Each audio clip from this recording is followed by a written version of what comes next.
የሀኒቾ እውነት ይፋ ሆነ።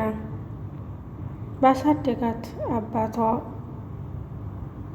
የ16 ዓመት እንዳሳደጋትና ምንም አይነት ገንዘብ ካኖራቸው ቀርቶ እንዳስተማሯት ስራ እንደገባች ተናገሩ። ሀኒቾም እኔ ከእናንተ የቤተሰባዊና ንብረት ፈልጌ አይደለም፣ ግን ትክክለኛ ነገር ማወቅ ስላለባችሁ ነው ምርመራ የማደርገው ብላ ለወላጅ አባቷ ተናገረች። ወላጅ አባቷም እንዴት አድርጎ ቢያሳድጋት ነው እንደዚህ ልትል የቻለችው? አባት እንዳላደለ ነግሯት እንዴት ቢያሳድጋት ነው? እኔ እናንተ ፈልጌ አይደለም ያለችው በማለት ወላጅ አባቷም ተገረመ። ሀኒቾም ቤተሰባዊና ንብረት ፈልጋ እንዳላደለ ይህን ላይ የምታደርገው ለወላጅ አባቷም ተናገረች። ወላጅ አባቷም በጣም ገረመው። ሐኪም ቤት ልሄድና አባትሽ መታወቅ አለብኝ አላት። አይ ሐኪም ቤት መሄድ የለብንም፣ ምክንያቱም ለአባቴ ቤተሰቦችን እንደፈለግኩና ቤተሰቦችን መፈለግ እየፈለግኳቸው እንዳለውና እንዲሁም ደግሞ ማን ነው ብሎ ሲጠይቀኝ ማን ብዬ መልሳለሁ?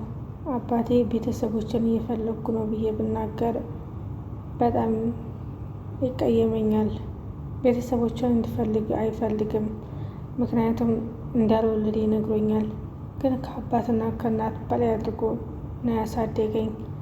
አሁን ላይ እናንተ እኔ ቤተሰባዊና ንብረታችሁን ፈልጌ ካይሆን እውነቱን ማወቅ ስላለባችሁ ነው በማለት ሀና ተናገረች። አሰላሙ አለይኩም ወራህመቱላሂ ወበረካቱ። ውድና የተከበራችሁ የቻናል ቤተሰቦች እንዴት ናችሁ? ደህና ናችሁ ወይ? ለቻናል አዲስ የሆናችሁ ሰብስክራይብ ያደረጋችሁ ቤተሰብ ሆኑ። እንግዲህ ሀና ምርመራ ውጤቱን ተጠናቆ ውጤት እየጠበቁ ነው። ግን በጣም የሚያስገርመውና በጣም ሀናን ችግር ውስጥ የከተታት ነገር ለአባቷ የከፈለችው ገንዘብ ባለመብቃቱ በጣም ተናደደች። ምክንያቱም አሁን ላይ አባቷ ቤተሰቦቿን እየፈለገች እንዳለችና እንዲሁም የቤት ሰራተኛ ሆና እየሰራች እንዳለች የሚያውቁት ነገር የለም። እየሰራች እንደሆነ የምታሳክማቸው ብቻ ነው የሚያውቁት እንጂ የቤት ሰራተኛ ሆና እየሰራች እንደሆነ ማንም የሚያውቅ ሰው የለም። ሐኪሙ እንደ አጋጣሚ ና ይፈልግሻለሁ አላት። እሷም እሺ ብላ በመሄዷ በጣም ተደናግጣ ሄደች። እዛ ስትደርስ ግን የተፈጠረው ነገር ከባድ ነው። 2 ሚሊዮን ብቻ እንደከፈለችና በአጠቃላይ የሕክምናው ብር የሚያስፈልገው 6 ሚሊዮን እንደሆነ ነው የተነገራት ነበር።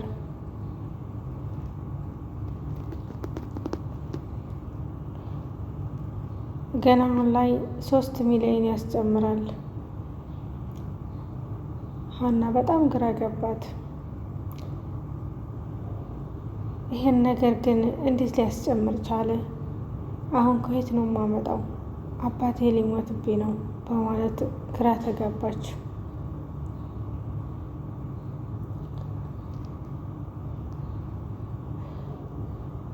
ዶክተርም አይዞሽ ሀኒቾ ተረጋጊ፣ እኔ እኮ ነገርኩሽ እንጂ መፍትሄ ሁሉ ይገኛል፣ ስለዚህ አንቺ መረጋጋት አለብሽ አላት። እሺ አሁን መሄድ ያለብኝ ብላ ሄደች።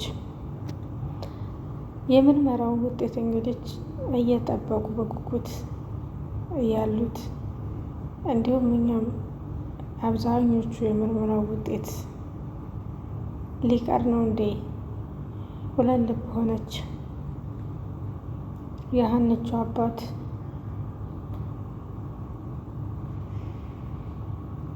ሀሴት ሊነይ ብላ የመጣችው በጣም ያወዛገበችና እንዲሁም ደግሞ ሀንቾን ተስራ እንድትላቀቅ ለወላጅ እናቷ ነገረቻት። አሁን ላይ ሀንቾ ግራ ተጋባች። ምክንያቱም አባቷን ማሳከም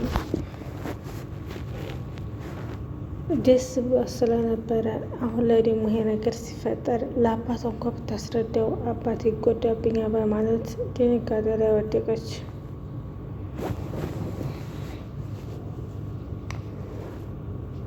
ሀና በጣም አዘነች። እንዴት ነው የኔ ህይወት የሚስተካከለው? መቼ ነው እኔ እንደ ሰው ደስተኛ የምሆነው? አለች። ሀና ብታዝንም እንግዲህ አባቷ ጋር መሄድ ደበራትና ወደ ስራ ሄደች። ምክንያቱም አባቷ የሀና ፊት በተለወጠ ሰዓት የእሱም ደግሞ ደስተኛ ስለማይሆን ይህን ፊት ይዤ ወደ ባቴ መሄድ አልችልም በማለት ወደ ስራ ቦታ ሄደች። ስራ ቦታ ሜዳ በጣም ስለደነገጠች እና ሀሳብ ላይ ስለሆነች እንደ ድሮ ስራ እየሰራች አይደለም።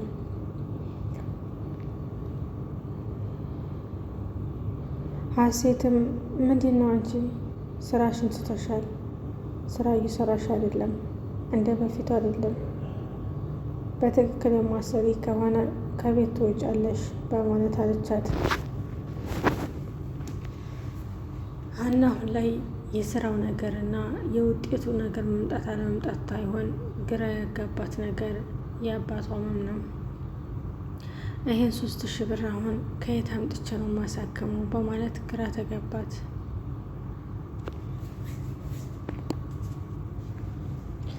ሀሴትም የሀናን ታሪክ ይዛ የመጣችው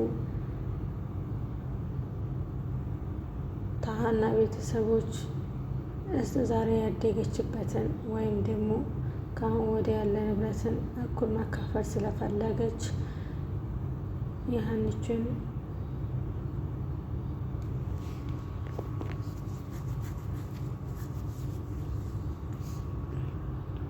ሀና ግን እኔ ከእናንተ ምንም ነገር የሚፈልገው ነገር የለም፣ ውጤቱ ምንም ሆነ እኔ ስለ ውጤቱ አያሳስበኝም፣ ግን ትክክለኛ እኔ እናንተ ልጅ ነኝ።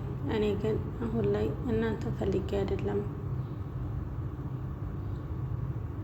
ትክክለኛ መውጣት ስላለበት እንጂ እናትም አባትም ወንድምም እህትም ሆኖ ያሳደገኝ ምርጥ አባት አለኝ በማለት ለወላጅ አባቷ መለሰችለት። ወላጅ አባቷም ግራ ተጋባ። ቆይ እንዴት አለ አባት፣ እንዴት አለ ሰው ነው እንደዚህ ቢያሳድግሽ እንደዚህ ልትል የቻለኝ በማለት ግራ ተጋባ። ጌታዬ ወይ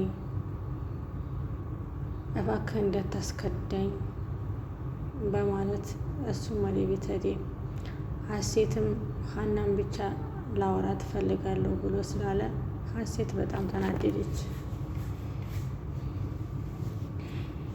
ሀሴት ላይ አሁን ላይ